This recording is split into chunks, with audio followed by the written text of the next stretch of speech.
जब वसुदेव जी अपना पुत्र देने प्रथम गए तो बड़ा भारी उपदेश कंस ने दिया है, बड़ा ज्ञानी। तो कह रहे कपटी ज्ञानी कंस से। जब हिरणाक्ष मारा गया तो हिरण्यकश्यप ने जो उपदेश दिया आप पढ़ के देखना, पूरा ब्रह्म ज्ञान। भगवान से द्वेष करता है और शास्त्रों का ज्ञान बघाड़ता है। तो बोले ऐसे ज्ञानी से बचो, ऐसे ज्ञानी से बचो जिनको कोई अनुभव नहीं है, भगवान से प्रीति नहीं है, केवल कपट करके ज्ञान बोल रहे हैं। बोले कपटी ज्ञानी कंस से। और बगुला कैसो ध्यान, ऐसे ध्यानी से भी बचो। टांग उठा के बगुला खड़ा रहता है, ऐसा लगता है भारी तपस्वी, जल में कितना बड़ा शांताकारम। देख लियो, अब बगुला को देखना एकदम एक टांग उठाए बस बिल्कुल एकदम, पर वो ध्यान में नहीं है भगवान के, वो मछली के ध्यान में है। ऐसे देखो महापुरुष है, कह रहे हैं ऐसे कपटी ज्ञानियों से बचो जो कंस के समान केवल उपदेश देते हैं, आचरण बहुत गलत है। ऐसे बगुला के समान ध्यान करने वालों से बचो जिनका ध्यान केवल मछली पे है, वो खड़े हैं, ऐसा लग रहा है कि बहुत तपस्या कर रहे हैं। जिनका ध्यान रुपया पे है, मान सम्मान पे, भोग वासनाओं पे है। तो जिमियसी मखमल म्यान दसन कुंजर के ऐसे। बोले वेश बनायो पूतना जिमियसी मखमल म्यान। जैसे बहुत कोमल मखमल में सजी सजाई म्यान के अंदर तलवार रखी रहती है, ऐसे सज के वेश बना के पूतना गई थी। यशोदा मैया की हिम्मत भी नहीं पड़ी कि पूछ सके कि तू कहां से आई है। इतना सुंदर रूप की लगा साक्षात लक्ष्मी जी अपने पति के दर्शन करने आई, और इशारा कर दिया था लाला उधर है। इतनी सुंदर रूप। तो बोले सुंदर भेष में भी लुभायमान ना हो।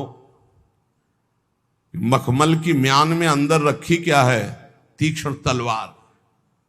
ये देखो महापुरुष है। बोले बहुत ज्ञान बघार रहा है, आचरण कैसे है? चाहत क्या है इस ज्ञान की? संसार, रुपया, पैसा। बोले कपटी ज्ञानी कंस से। बोले बहुत ही मुद्राएं बहुत। बोले ऐसी मुद्रा तो बगुला भी बनाता है बहुत ध्यान से संभल के, उसका दृष्टि केवल मछली पर है, ऐसे दृष्टि रुपया पे। ये तो एकांतिक जब वास किया जाता है तब पता चलता है, या तो फिर भगवत प्राप्त हो तो एक दृष्टि में पता चलता है। संसार को छलने में पूरा जीवन लगा दिया तो लगा के भगवान से भी कपट, मोहि कपट चल चित्र न भावा। बगुला जैसा ध्यान भगवान को पसंद नहीं। अगर सही ध्यान पूछो तो जो आंख मूंदने पर वही आंख खोलने पर है। अगर आंख मूंदने में कुछ और है, आंख खोलने में कुछ और है, तो अभी ध्यान ही नहीं लगा। ठाड़े बैठे पड़े उताना कबीर काहे हम राहें ठिकाना। हर समय अपने ठिकाने पे रहते, यही ध्यान है। भगवान का वेश बड़ा प्रभावशाली होता है। हनुमान जी जैसे परम ज्ञानी भी भगवत वेश जब कालनेम ने धारण किया तो उतर गए भैया, प्रणाम किया, वेश की महिमा है। तो कह रहे बहुत समझ में, बहुत कोमल मखमल के अंदर म्यान में तलवार रखी रहती है, ऐसे बहुत संभल के। सहसा किसी पर विश्वास न करो, भजन करो, दूरी बना के रखो। जब खूब ठोक बजा के देख लो तब संग करो, नहीं तो असंग रहो।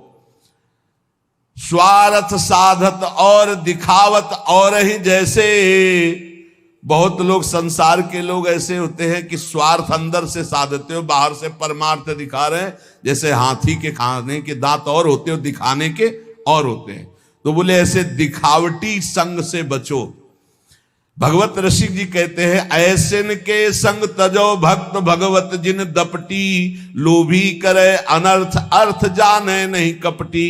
ये कपटी लोग शास्त्रों का अर्थ नहीं जानते हैं। ऐसे कपटी चाहे संत वेश में हो चाहे किसी भी वेश में हो, दूरी बना के रखो। ये स्वार्थ में अंधे लोग परमार्थ को तो पहचानते नहीं, स्वार्थवश अनर्थ करने में लगे रहते। दूर रहे ऐसे से। बड़ा अनर्थकारी रूप देखते हैं कभी कभी, ऐसा प्रगट रूप। और जब अपमान हो तो उसका अपमान करने वाले का कभी अपमान न करना। धीर पुरुष, प्रशांत पुरुष अपने भजन को ऐसे बचा ले जाता है, जैसे कोई अपमान कर रहा है, बहुत बड़ा अमृत है, सच्ची मानिए। जिसका अपमान हो रहा है वो साधु पुरुष जब अपमान सह जाता है तो उसका भजन बढ़ता है, वो सुख से भगवान में शयन करता है। और जब अपमान हुआ और अपमान दूसरे का कर देता है तो उसका भजन क्षीण हो जाता है, वो अशांत होकर के फिर जगत में शयन करता है। अपमान करने वाला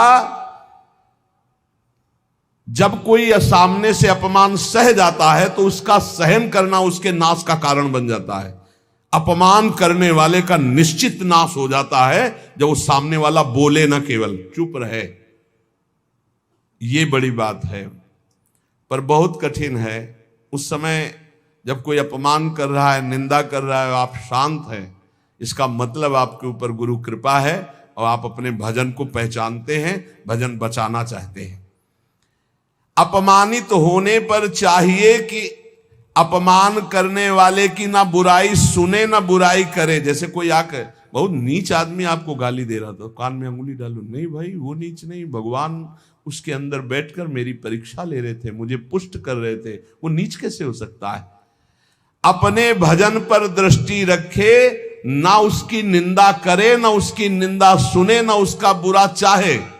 यद्यपि इसमें लिखा हुआ है कि जो अपमान करने वाला है उसका सर्वनाश हो जाता है। ऐसे महापुरुष का अपमान जब करे कि वो बोले ना केवल, तो वो अपमानित करने वाला पुरुष स्वयं नाश को प्राप्त हो जाता है। ये बड़ी बात है। कह रहे तिष्ठेद औमंता विनश्यति।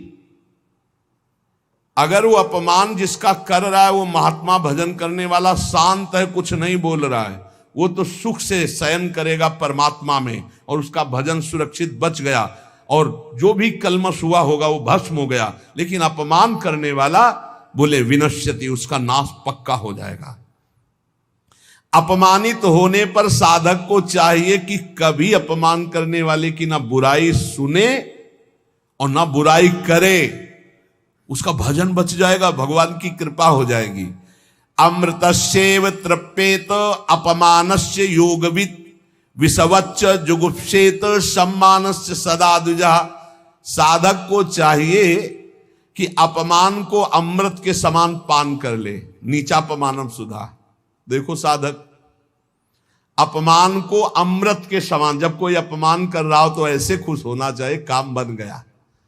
भगवत प्राप्ति में जो बाधक भाव है, इसके अपमान करने से भस्म हो जाएंगे, भगवान हम पर प्रसन्न होंगे। मौन, कभी उसकी तरफ रुद्र दृष्टि से भी न देखो अपमान करने, ये भागवती लक्षण है। अमृतस्येव तृप्येत अपमानस्य योगवित्। अमृत है अपमान। पर देखो ध्यान दीजिए, यदि आपकी कोई निंदा कर रहा है और सही में कर रहा है निंदा, तो तुम्हें सुधार करना चाहिए। वो तुम्हारे लिए अमृत नहीं है, वो विष है, सुधार करो। और अगर वास्तविक हमारी कोई गलती नहीं हो, हमारा अपमान हमारी निंदा हो रही, तो नाचना चाहिए कि बहुत बड़ा विघ्न नष्ट हो गया और भजन में हमारी उन्नति अब पक्की होगी, पक्की उन्नति होगी, लौकिक और पारलौकिक। विषवच्च जुगुप्सेत सम्मानस्य सदा द्विज।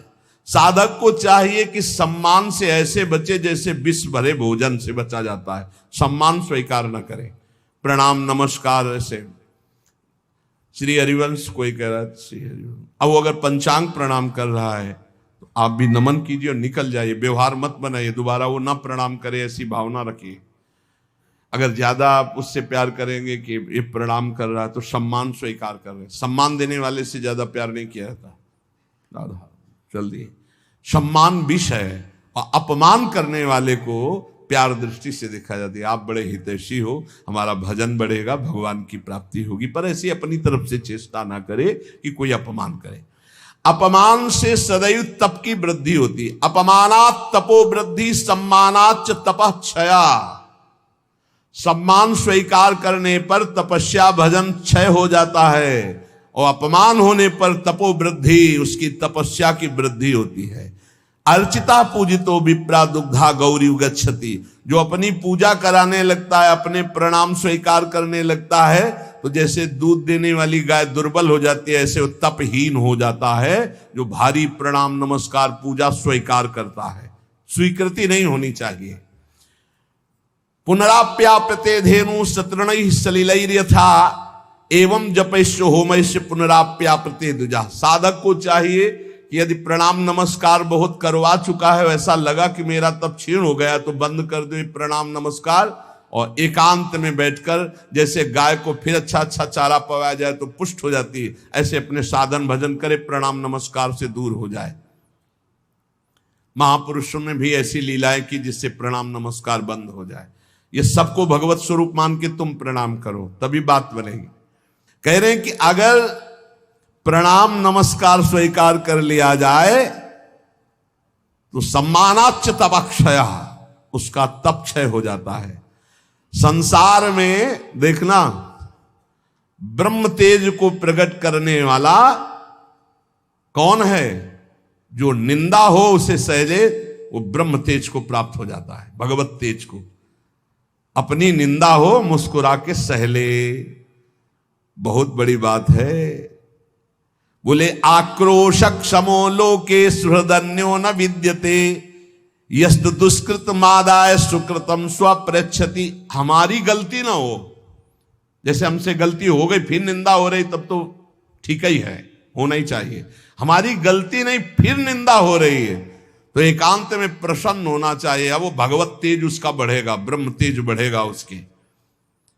आक्रोश मानान नाक्रोशेन मनः स्वम विनिर्वर्तयेत् सन्नियम्य तदात्मानो ममेते नाभिसिंचति। वो ब्रह्म तेज संपन्न हो जाता है जिसकी निंदा हुई और वो बिल्कुल सह गया। कोई जिसने निंदा की उसकी भी निंदा नहीं करनी। ये बहुत बड़ी कृपा भगवान की होती। तभी बड़े बड़े महापुरुषों ने कहा, साधो निंदक मित्र हमारा।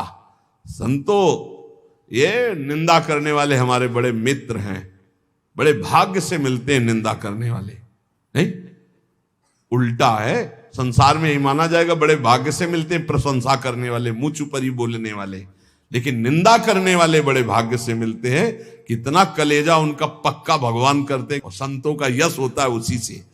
संसार में निंदा करने वाले के समान दूसरा कोई उपकारी मित्र हमारा नहीं हो सकता यदि हमारी निंदा करे, क्योंकि वो सब अशुभ अपने ऊपर लेकर बिल्कुल निर्मल मार्ग करके दे देता है, जाओ भगवत प्राप्ति करो। तो इसलिए संतों के वचन हैं, जो तुम्हें उद्विग्न करे, जो तुम्हारी निंदा करे, जो तुम्हारा अपमान करे, उसे सह जाओ तो अमृत में स्नान करोगे, अमृत में डूबोगे। नाम जप करो, इन बातों से कभी डरना नहीं कि कोई तुम्हारा अपमान कर रहा है, कोई निंदा कर रहा है, कोई। एक संत भगवान बहुत अच्छे उपासक, उनका विक्षेप सहन नहीं होता। विक्षेप होता क्या है? विक्षेप आपकी मान्यता होती। देखो इसमें अगर आप ये संत वाणी सुन रहे हो तो आपको अपमान विक्षेप लगेगा, आपको निंदा विक्षेप लगेगा, आपको प्रतिकूलता विक्षेप लगेगा, आपको तिरस्कार विक्षेप। अरे ये अमृत है, ये अमृत है। इसी को पान करके संत मत वाले बन जाते हैं। जब कभी ऐसा अवसर आवे तो बुरा मत मानना, अमृत पान करा रहा है जो तुम्हारी निंदा कर रहा है, तुम्हारा अपमान कर रहा है, तुम्हारा तिरस्कार कर रहा है। बड़ा कृपालु, भगवत प्राप्ति का योग बना रहा है, सच्ची मानना। इसलिए सत्संग की बातों का मनन करो, इतने धैर्यवान बनो और निरंतर नाम जप करो। शेष चर्चा के श्री राधा वल्लभ लाल की जय।